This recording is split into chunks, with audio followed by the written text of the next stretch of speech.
Welcome back to another episode. So today we're gonna have some fun with some CVEs and some other ones. Basically anything that is going to be helpful for you for your knowledge base of known vulnerabilities. So let's go and get into it and we'll have some fun. Let's see. So first thing off, what is the CVE? A common vulnerability exposures. I always want to call it a common vulnerable exploit. Some people say it that way, but it is exposures. Basically, it's with this, it's a database. It's publicly disclosed information security issues. So basically, anything that is out and about that has been documented as a known vulnerability, something that's been hacked, something that's been an issue, something that has caused harm to something that has got enough notice that it needs a vulnerability, and which there are, I wonder, we might actually look that up, but there is a lot of them coming out daily. There's even scores of it that we'll go over, things like that. But definitely we'll talk about the difference between a vulnerability and exposure. So vulnerability is a weakness which can be exploited to gain unauthorized access to or perform unauthorized actions on a computer's system. Vulnerabilities can allow attackers to get direct access to the system or a network, run code, install malware, access internal systems to steal, destroy, or modify sensitive data. If it goes undetected, it could allow an attacker to expose as a super user or system admin with full access privileges. So basically, the vulnerability is going to be some way in, a backdoor, something that causes the system to not be closed off. So if there is a vulnerability, hackers will exploit that to be able to get in, to get whatever data, get whatever their main goal is. That is kind of the number one thing that they're going to look for. If there is a vulnerability, that's where they're going to attack. If it's known and it's public, and basically if you don't have your software updated, that's how they can do a vulnerability. With an exposure, it's basically the how many that's actually getting it, how many effects. So it is a mistake that gives an attacker access to a system or network. Exposures can allow attackers to access personally identified information, PII, and exfiltrate it. Some of the biggest data breaches were caused by accidental exposure rather than sophisticated cyber attacks. So yeah, especially with the accidental, there's a lot of accidental things that happen that you're like, oh, I didn't even think about that. So it's always good to think of all aspects before sending something out real quick, no matter what it is. Definitely review it, overview it, then make sure you have like a group or a committee, something like that, then implement it. You don't want to take forever on it when doing something like that, but definitely make sure you have everybody's say or everybody's different mindsets to do. That's why you definitely want to have a team that has different backgrounds, so you could be able to say, hey, I remember dealing with something like this, and this might cause an issue later, so we might need to research into that a little bit more. The CVE first launched in 1999. Especially with it being that far back, you're like, wow. You wouldn't think, oh wow, we've really had hackers and all that kind of back then. Yeah. It may have not been as sophisticated as today, but back then it wasn't as secure, so it was an easier target to be able to get into, like XP or back in that is more like you can do Windows 95 because a lot of them were DOS based or so on and so forth. Something that would have been just like, hey, I've got a user here, like you can change its access to whatever you want. There wasn't that much security like it is today. CVE background. Before CVE was started back in the 1990s, it was very difficult to share data on vulnerable across different databases and tools. Each vendor maintained their own database with their own identification system and different sets of attributes for each vulnerability. CVEs ensures that every tool can exchange data with other tools while also providing a mechanism by which different tools such as vulnerability scanners can be compared. So definitely with this, like having that background, definitely with databases, yeah, you definitely got to have them where they can be able to talk together, but still be locked down. Let's see. How are CVEs determined? So CVE IDs are assigned to flaws that meet a specific set of criteria. They must be fixed independently of other bugs. They must be acknowledged by the vendor as having a negative impact on security, and they must be affecting only one code base. Flaws that impact more than one product get separated CVE, so each one for each ID, each product. Get that. What qualifies that? Blah, blah, blah. Same. Independent fixability. Fixable. The flaw can be fixed independently and other bugs. Okay, so it's basically what we just discussed, all three in one. That. Let's see. Every CV is assigned a number known as a CV identifier. So just what every different type of CVs. So, basically it'll be in different ones categorizing what kind of attack it is. And then how they identify is the CVE dash year dash number, so each one will represent its own, so it knows how old or how new it is. For example, 2019 0708, and that gives you around 2019 708. So that no common given names. CVE's Blue Keep, infamous. CVE's, let's see, got that. Yeah, Blue Keep was one of the bigger ones.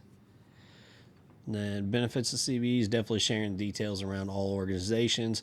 Definitely being a baseline of security tools for the coverage of all organizations. So basically, all organizations can reference this CVE list and then be able to go and check and see if any of their programs are actually in that CVE list that they need to go and lock down, update, change settings wise, and that not only for that, but for Microsoft especially, which we'll go over a little bit later. Microsoft kind of has their own one for that just because of how big they are. And then definitely who reports it. Anyone can report it. So basically, if it has all that, and then it will. But definitely, let's see. I'm trying to see if I find that one part.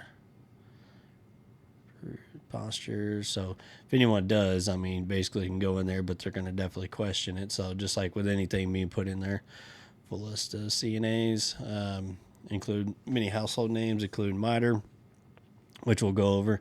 We've got one of that, I think, of here somewhere. Adobe, Apple, Cisco, Dell, Facebook, Google, IBM, Intel, and more. So basically all the big names. So this one tells you, here we go. How many CVEs are there? There are 1,000 of CVEs each year, so that's just each year.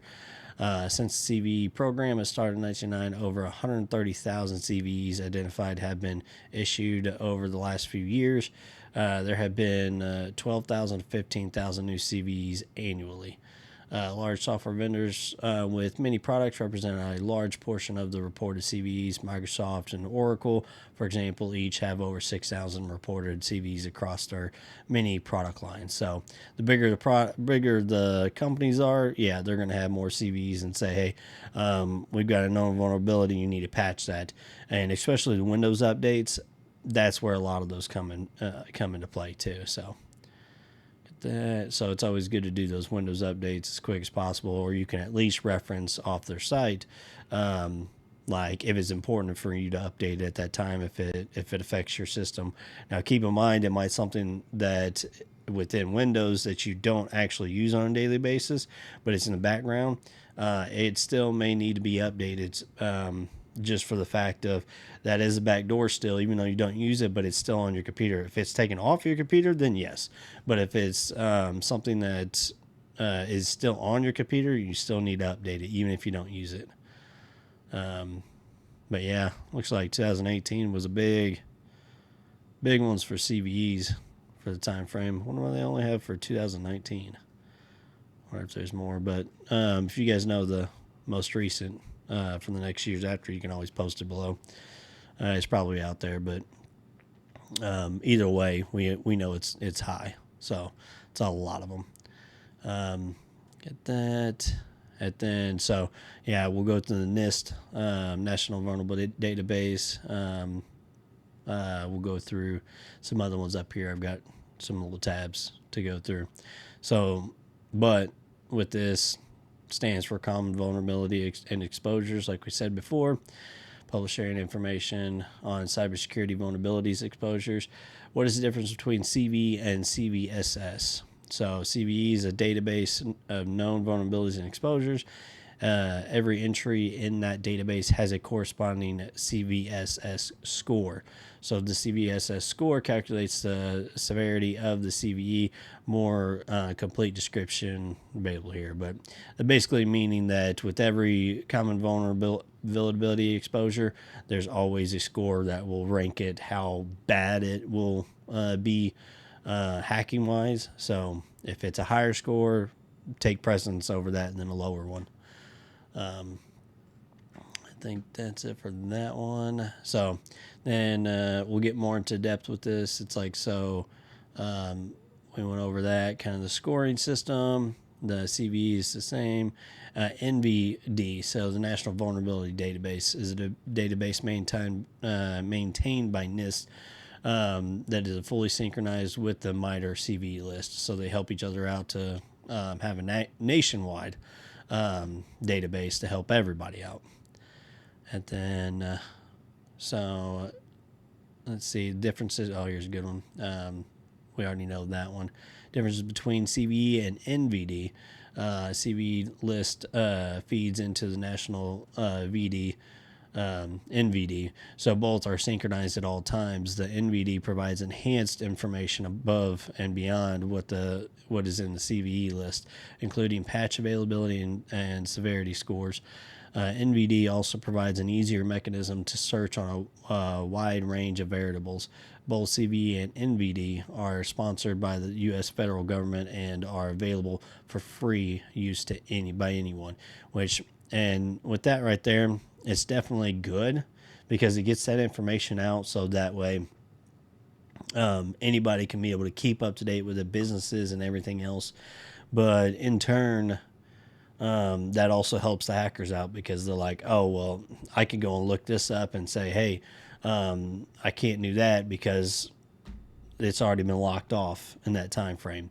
But on the other hand, it gives them a database of, okay, someone came in through this way, but recently they did this, so they added it up, and I wonder if that part is open now since they open up this. So it gives them a way to think outside the box, to use something existing to block it off. And most of the time, they're going to be like, if they open up something new that was previous, that they're going to go and maybe already think of that, but most companies you may not. So it may just laziness, you never know. In which that's how a lot of them are. It's they get in is because someone was lazy or wasn't thinking, or besides a 0 day. A 0 day is something you can't really. It's whatever's going to happen. It's going to be known. You try to avoid it as much as you can, but it does happen. Once it's out, then yeah, you share that information. But then when you share that information, you better lock down all your stuff quickly, because that gives hackers the amount of time between you locking down and that information getting shared out to everybody it needs to be. I know with a lot of the NIST and some of the stuff, they get shared with only the governments, where they'll go and share information to kind of themselves first, and then kind of share it out afterwards later, depending on what it is and to basically kind of lock off the government side of it than the public side. But I mean, eventually it'll help you, but it'll be one of those things they're kind of more worried about the actual government side first. So, and which, I mean, a lot of information, but all right. But here is the CVE. Here's the MITRE site. So cve.mitre.org. This site is very good for being able to search a CVE list, search it, and then be able to find where it's at. You can even download it. But being able to, this is what will really help if you have a kind of like a scanner system that says, hey, reference the CVE to learn more. And then you could come here, put it in, submit, and then read over it. And then it'll probably have some helpful guides or tips or information about what is going on with that actual attack that you're actually getting. A lot of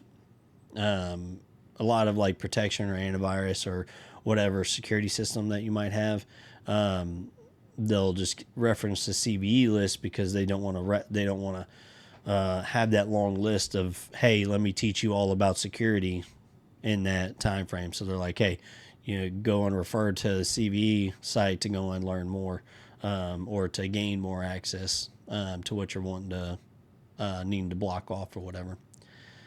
So yeah, you can download the full list, and the page is going to be quite huge. Let's see here, legacy downloads available, limited time offer, no longer updated after June 30th, 2024. Interesting. So that is definitely something to keep in mind. But yeah, you get your different types. Okay, followed by year too. That's nice. So yeah, you probably will be messing with the most recent ones, but yeah, as you see, there's like 4 X's and then a total of 6 X's when it goes from 2015 on up. So it's only going to be climbing from every year. It's going to be interesting if, for the later years, if that number goes up even more, if it goes down, or it won't go down, but it will be like kind of like taper off type thing, where it's not as much each year. Just with cybersecurity and getting so big, and then kind of having that focus with it, I don't think so. I think with more and more cloud based, more and more like off-prem, especially. It's going to be just more and more protection. So that's why there's going to be tons of cyber people trying to protect and do all that. But if you want to update a CVE record, you can. You just got to contact them and let them know if any kind of updates. Then I think the other big one for this site is definitely the you can request, but where is that? Oh yeah, the news and blogs. I always forget about this top part here. That's important. News and blogs. Definitely the latest CVE news, the blog, podcast, calendar, whatever. All this information is definitely good to go and keep up to date with what's going on in the world, seeing what needs to be kind of like what's being attacked, what's going on, so that way you can kind of keep up to it. So like for cybersecurity people, when you go in, first either do it once a week, or I'd probably latest once a week, but try to do it every morning. So you can stay up to date. Just have your sites that you go to real quickly, go through them, and like this, just go through it real quick. And so that way you stay up to date, and then you're like, okay, a lot of these don't pertain to me, but this one does. So I need to go in. I need to go into there and look at it, see if I need to do anything right away, if it's something I could wait a little bit. So definitely going. Most of them, yeah. If you see if something pertaining to you, you probably need to do something. And then so there's the NIST. So this one's the National Vulnerability Database. So this one gives you through that. I think you got your analysis, maintenance. Let me see if it actually has that general vulnerabilities. Let's see. Vulnerability status.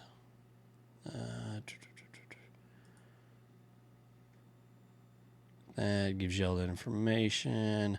So definitely when you have time, just kind of look over this and just kind of go over. Let's see, there we go. You even get your statuses of your list and your comparison. If it gets rejected, received, awaiting analysis, undergoing analysis, and analyzed.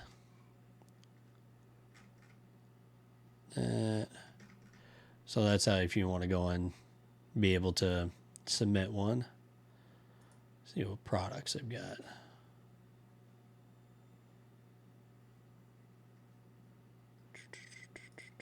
Interesting. Oh, there you go. Got your CPE dictionary even too.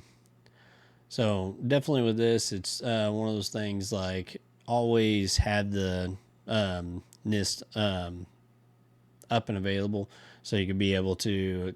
They'll constantly be updating it. There's so many sites with these. It's unreal of like all the available information. It is actually a lot, and every day I come over something new. So literally just going through and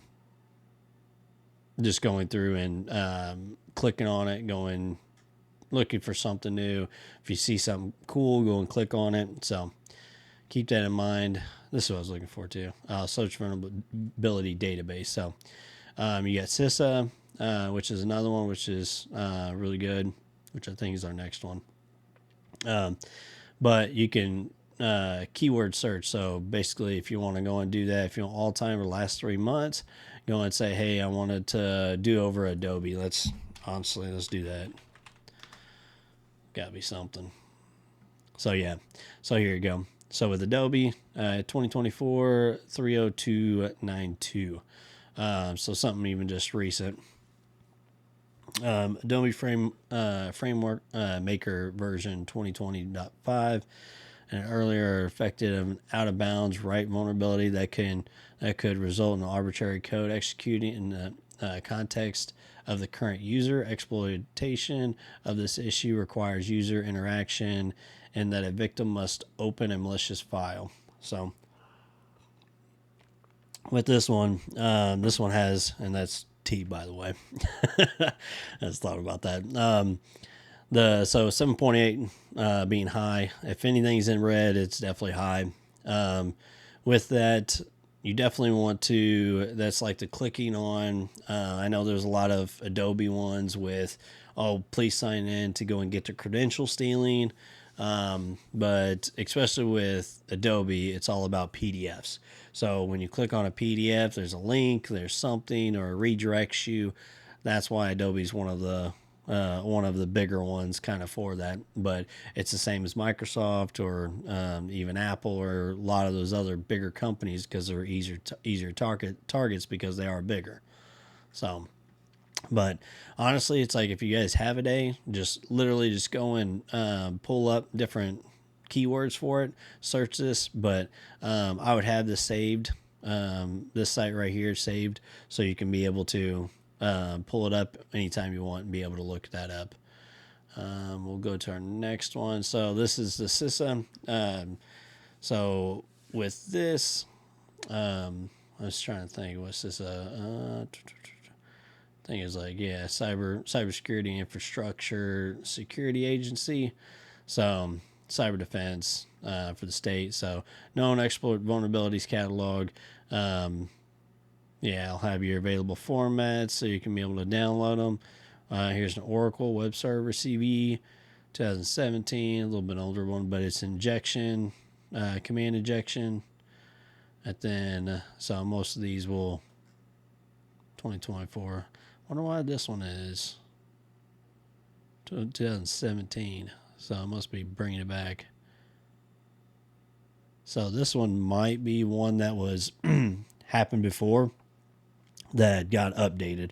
So that's pretty interesting, because like date added was actually 6/3, and then the due date 6/24. So, but that's why this site would be a good one too. So you've got all of these also, because there's so many. So keep an eye on there, watch them, and then if you are up to date with them. Now, I'm not saying it's like go back through 10 years worth of those CVEs. You want to look at what's recent, what's week to week, so that way whatever you do week to week, you can keep up to date, and then you won't have to worry about the past. So keeping up to date with all of that will help you stay on top of things and see what's going on. So then let's see this. Then we've got the Microsoft. So with Microsoft, they've actually got their security update guide. I think it's like every Tuesday or something like that they've got updates. So with every patch, it's always one of those, like for server group, if I'm thinking right, it's always that scary moment, or I can't remember if it's like every Tuesday every month, or it's like or every week or something like that. I'll have to remember.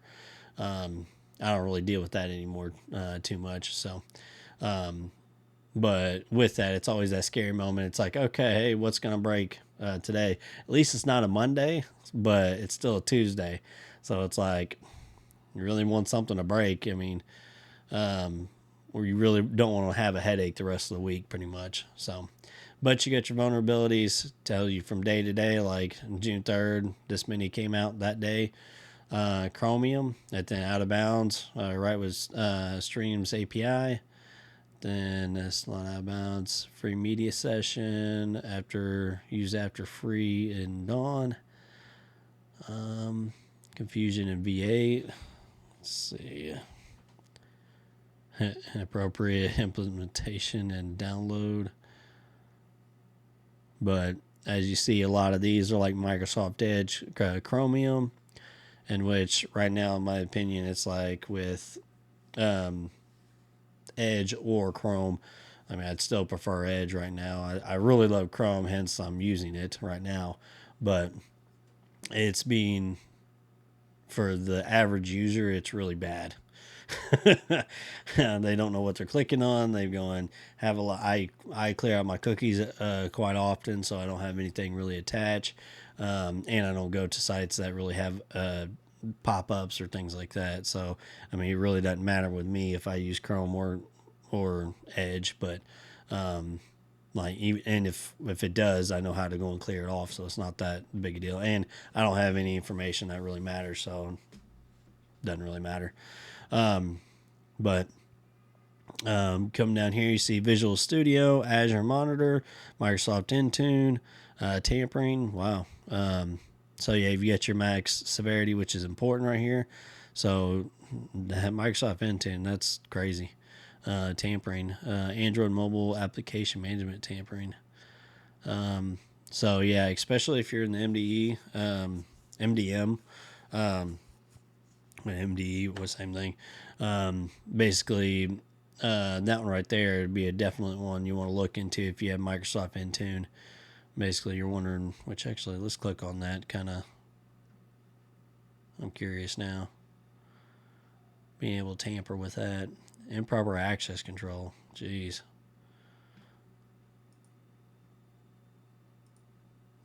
Complexity. So yeah, when you go down here, you got your base scores metrics, and then you got your temporal scores metrics. So you got your high, and it is confirmed. Report confidence. Jeez. Official fix. So they've got a fix for it. Nice. So if they've got an official fix for it, means that it's like an update where they're going to be able to download and patch it. So fix it. Official patch. Yep. So even though, like, with Microsoft being so big, and you even get your security update, there you go. So yeah, coming down here, you can actually download it straight from there.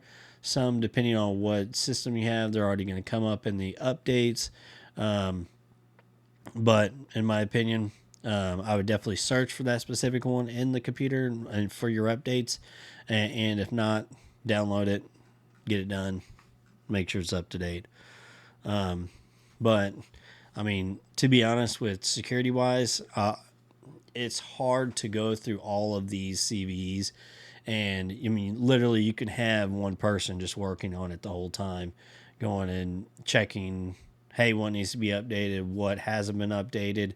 It's the same as trying to go through your software list and making sure all of them are up to date. You can have one person literally doing both of those, and it could take up all day, every day. With Depending on how many users you have. If you got 5, it's not really that big of a deal. But if you've got like 5,000 or 10,000 or whatever, then it becomes more of a bigger deal of dealing with it. So you're going to need more employees. Having just like a couple of employees for 5,000 or 10,000 is not really going to cut it. You're going to be working those employees are going to work themselves to death, or they're going to go and be lazy, or they're going to be have to cut corners, which is you can never do in cybersecurity. Basically, cutting corners is what's going to cause that issue of, you want to work your way up, high, down, but it's one of those you may not get to everything, like a security audit. And basically, you're like, oh, well, security audits take so long that you're reviewing everything that you're going to go and try to speed through it, or skip an audit that you're like, I'm going to check in the next month or whatever. Then you come back to it and you realize, oh, wow, this one has been compromised for this long or whatever. So definitely having everything organized and planned is definitely key when you're looking for vulnerabilities, and having your database to whatever you need to. So let's look at this one. So this one, update guide. So this one was just more of vulnerability list. Still, yeah, this is a vulnerability. So this one's just a update guide, the previous version of that. So it kind of has all of them in one, besides just the vulnerabilities. So, and then you got your build numbers here. You can cross-reference also. But a lot of Visual Studio and Chromium, which is on there. Let's see, deployments. So these are all the deployments for the security updates, which is nice. Hot patch. Monthly roll up. So yeah, I think this is the monthly roll up. So it's like the monthly ones that they send out for the big patches. So it's like that's what it is. It's like monthly, but it's like the second Tuesday or something like that, or the first Tuesday. But as you see, it does have some patches for Windows 10 version 22H2 and even 21H2, which is really surprising. But with that, if you've got like a Windows 7 or Vista or XP, all of those are going to be known hackable devices. So with that operating system, they don't support it anymore. So if it's not supported, it's not going to be updates. Now, in turn, they may say that it's that they don't support it anymore, but they still do security updates for a certain amount of time. So keep in mind, like, how long you can use it based on, like, you may not have the new software work, but you'll have your security updates that are still protecting you. So they at least go and do that to kind of cover the overlay or until you can get your next computer operating system upgraded, things like that. And we got this, vulnerabilities and exploits. So here's another site where you can be able to kind of check and see where CVE is exploiting and how they're doing it. The dirty stream attack, mitigating a common vulnerability pattern in Android apps. So it might be something similar to what that was. A lot of Android lately. You was Apple, now it's Android. But which there's your difference between Apple and Android. It's like, oh, Apple can get hacked. Yes, it can. Same as Android.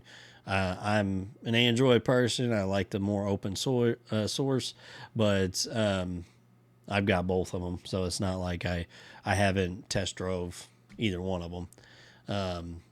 I've done both of them. I got one for Apple for work and Android for my personal. So, but looks like Blizzard's fun happening, but as you see, they're kind of like got these little tabs here too. It's like research, threat intelligence, Microsoft Defender, threat actors.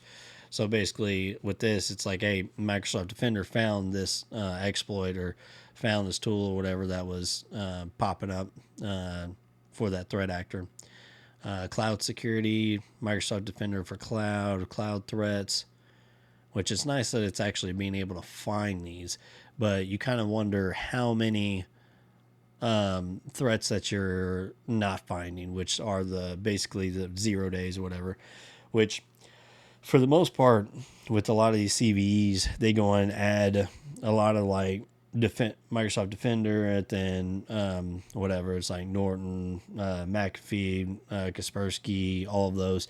They'll have a database of all those known vulnerabilities that they will put in there to look out for. So that's why they also use it too and gather that information and put it in their database so they can be able to cross-reference with that. It's not like where it pops up to say, hey, this CVE is what's popped up and it's a bad actor or whatever. It's going to tell you exactly what it is and why it's having that issue. But so information sharing is definitely a good thing to where you could be able to have more defensive and security and everything else to know what's going on between the different ones. But this is definitely a good site to go through. I mean, literally so many different ones. You got Microsoft Defender XDR, Sentinel, Defender for Cloud, Threat Intelligence. You got Surface Management, the IoT devices, Internet of Things. So kind of like a Amazon Alexa or whatever devices that are you connect to your Wi-Fi pretty much, like a Ring doorbell, cameras. So incident response, Defender for Office 365. So with a lot of these, it's like, it's nice that it goes over a lot of products. Microsoft has a lot of different products, and they're probably the number one kind of like all-in-one solution kind of with it. I know there's a lot of other ones that say, hey, I'd go with this one better. I'd go with this one. My thing is like whatever has the most data is what I want to go for, but that's going to be able to tell me what's going on and actually protect and let me know. But on the other hand, you don't want something that's totally blocking off where you're constantly having to say, oh, this is legit, and just keep writing in the code to say, hey, this is fine. But for Defender, it's been pretty good, XDR and Sentinel and all that. So that I've messed with. Splunk too, but let's see. Yep, server threat actors attempt SQL Server to cloud lateral movement. Man, it's just mind blown. Like how many attacks and stuff like that. Just imagine like the starting of security. Like back in 1999 when they had those CVEs, it was like thinking, what are we actually getting hit by? And then they're like, oh my goodness, we are finding all of these attacks. And it's like, imagine if it was like today's, we're finally finding it with today's attacks. It'd be like so much back doors of back findings. It's like, whew, that would just be a lot. In which a lot of these nowadays are just automated, so you won't actually get. Oh, I forgot to do it. There you go. Gotta have dark mode. We're on the dark web now, but having that, you definitely want to go and make sure that you have everything that you can at your disposal.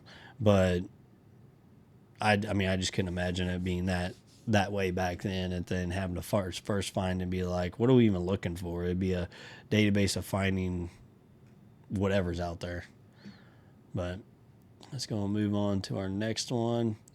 So definitely this site, cvedetails.com, is kind of what I clicked on. Kind of just looked at it. It's kind of the same. Check by ID, product vendor, whichever one you want. It's got your range. I mean, right there, it's got a total of 180,000 CVEs, so vulnerabilities. But as you've seen, it just kind of gets bigger and bigger and bigger. It then went to 2023, total of in the year, basically almost 30,000 then it went back to 18,000. It's like, what made it from here to there? Like that drop, like that would definitely be, I guess, being more aware in that time frame. And that's kind of why at the start I said, it's going to be weird if it starts dropping, and then just because we're aware of it and we're known of it, and that's why it's doing this. But I think that is interesting that it's going down. So like in 2025, is it going to go up a little bit, or is it going to keep going down? I don't think it'll ever go down to this amount, just because of how many things there are. And I mean, we're getting more people and more things to be able to see, but between like, I mean, as you see this bottom list, especially overflow, memory corruption, SQL injection. So I mean, SQL injection, XSS, and all of these different options. There's so many: execute code, bypass, gain privilege, denial of service, informational leak. And with that much information that this is collected, yeah, I think it'll probably do this right here. Go up to like 22 probably, and then it'll probably go back down a little bit. Then it's going to go back up. It'll fluctuate depending on what we actually have. And it all depends on like, AI. That's nope. And right there, boom. Especially with AI, that sucker's probably going to go past this 30,000 right here. I didn't even think about that. I mean, which everybody says, oh, well, AI is secure, it protects. I mean, you won't have to worry about it. It can't be hacked, blah, blah, blah. It's like, whoever says that, it's called everything can be hacked. You just got to give it time, and one person just has to do something wrong. Human error is the biggest hackable thing that's actually out there. But the reason why I kind of looked at it is like it gives us a lot of different options, which is really nice. Metasploit modules, code injection. So, dang, yeah, it's a lot of different options. And then, yeah, you've got your by date software vendors, so you can be able to look it up if you can't remember the name, if you remember first few, or if you just want to go through it and be like, oh yeah, that would be a good one to kind of look through. And then your news feed, which is nice. Looks like, oh yeah, so the subscription, hey, at least it's free on that one. Jeez, $100 per user per month, so they better have some good information. Okay, so this does give you a lot of information. So I mean, if it's something that would benefit for you, I mean, it's not too bad. Have it all in one resource. Email alerts, that's good. But even for the free trial, I mean, not bad.